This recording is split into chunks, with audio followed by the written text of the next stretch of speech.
The numbers out of Gaza are continuing to be stunningly bad, appallingly destructive, and I don't want to lose sight of that. Israel's genocide in Gaza has now killed 46,645 people, particularly Palestinians, 46,645 Palestinians, and wounded 110,012 people since October 7th. At least 1,139 people were killed in Israel during the Hamas-led attacks that day, and more than 200 were taken captive. Those numbers are courtesy of Al Jazeera, and ultimately from the Gazan Health Ministry, but that particular language was from them.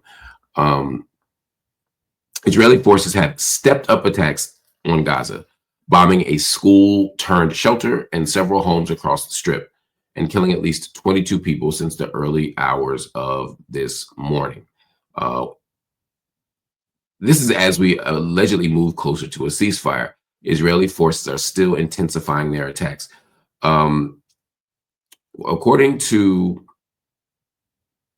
the United States, according to other sources, they are closer than ever. Egyptian President Abdel Fattah el-Sisi and U.S. President Joe Biden issued a joint statement asking Israel and asking Hamas to conclude the deal.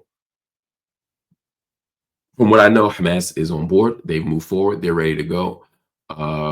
That's based on available news reporting. I'm not sure that Israel will conclude this deal in the next 24 to 48 hours, but people are hopeful that that's going to happen. I will believe it when I see it. I've seen Netanyahu pull these rabbits or out of the hat, or maybe the opposite. I've seen him snatch defeat from the jaws of victory. I've watched him move away from what everyone thought he was going to do and do something very, very different and counterproductive to a deal. And because Israel is stepping up its attacks, it almost seems as if they're stalling so they can kill more people, destroy more land. It's a stunning situation. And again, Netanyahu has no incentive to stop being a wartime prime minister. So I will believe it when I see it. And lastly, thousands of Israelis rallied in Tel Aviv, calling for a deal that would secure the release of captives held in Gaza, while hundreds of hardliners marched in Jerusalem. This is the part you have to understand.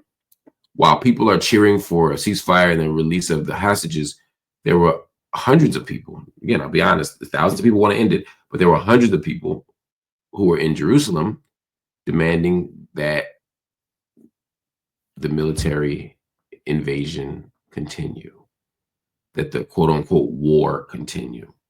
So please don't think that this is as simple or as clear cut, or that everybody wants peace and everybody wants this to end, rather, that everyone wants this to end. Everybody don't.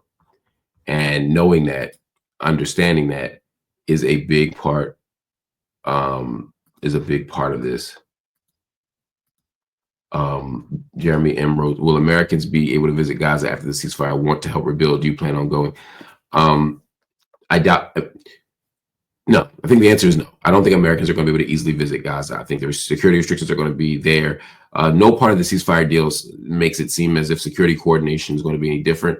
Makes it seem as if Israel is going to relinquish its control of the border, its border, and of course, even at the Egyptian border, they coordinate with Egypt. So at the Rafah border, so I don't have any reason to believe that things are going to be different. If you want to help rebuild, I'm sure you'll be able to. I'm sure you'll be able to enter. I'm sure you'll be able to get access to the way people can now, but it's not easy. And I don't think it's going to be particularly easy after this thing is over.